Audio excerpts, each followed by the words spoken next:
Good morning, welcome to CATEX TV. My name is Frank Fortunato. Today is Tuesday, April 22nd, 2014. In the Ukraine, both sides, Russia and the United States, continue to accuse each other of failing to live up to the interregnum agreement agreed to in Geneva on April 17th, which would have allowed both sides to slowly disengage from the eastern Ukraine. Vice President Joe Biden has appeared in Kiev. He arrived there yesterday. He's meeting with governmental officials as well as groups that are supposedly fighting the Russian invasion in the eastern part of the country. Regarding the quote-unquote invasion, a number of photographs have been released of the so-called volunteer fighters who are holding about a dozen government buildings captive.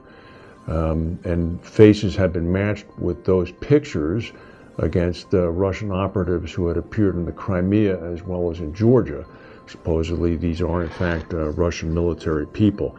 The Russians in the person of Vladimir Putin show no signs of backing down. There was a 4.4 magnitude earthquake that struck in Slovenia yesterday. It was southwest of the country's capital of Ljubljana.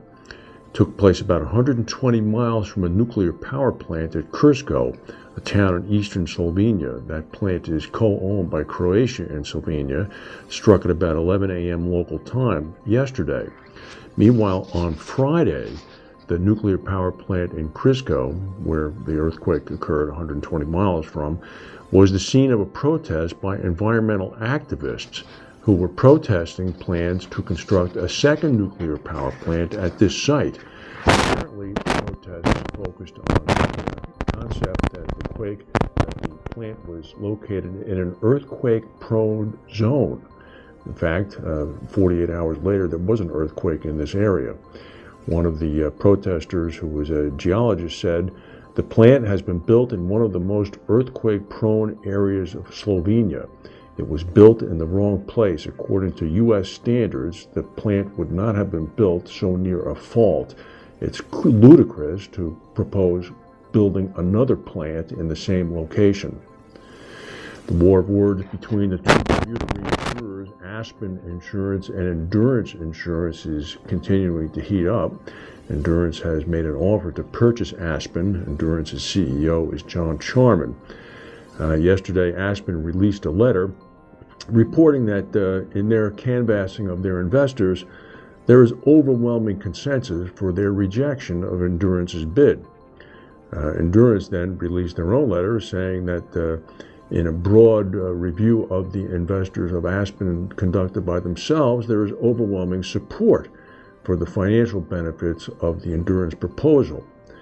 One of the key arguments in the Aspen letter focused on what it claimed was Charman's strong dislike for Lloyd's business.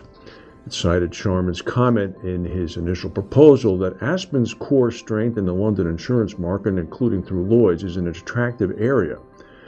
Now, this letter that Aspen wrote said that this comment of Mr. Charman's was in stark contrast to his previously expressed disdain for Lloyd's. It quoted a remark made by Charman a year ago in which he said he would find it difficult to want to be a piece of Lloyd's.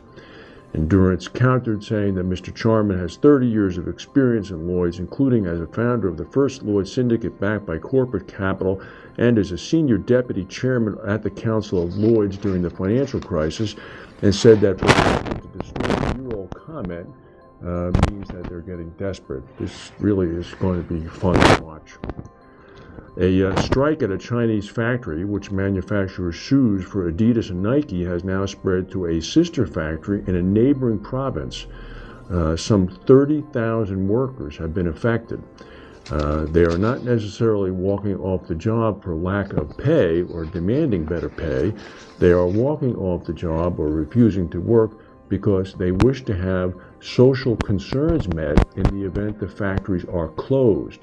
A number of factories in China are being closed as labor costs continue to rise there, and owners move factories to places where labor costs are cheaper, such as Indonesia and Malaysia.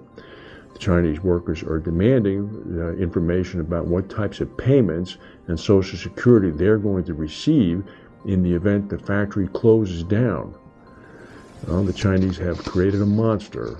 They'll have to deal with it, just as the West has. Listed American broker Brown & Brown reported that it seems to have missed first quarter earnings targets for 2014. Their net income fell about 12.8% year on year, or about 40 cents a share was what they reported for the period. Wall Street had been expecting 42 cents a share.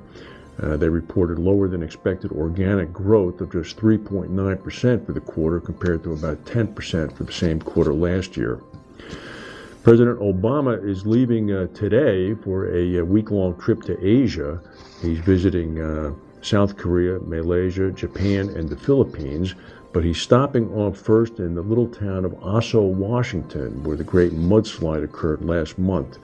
At least 41 people were buried when the mudslide, which was a square mile in size, floated down off a mountaintop and buried the town.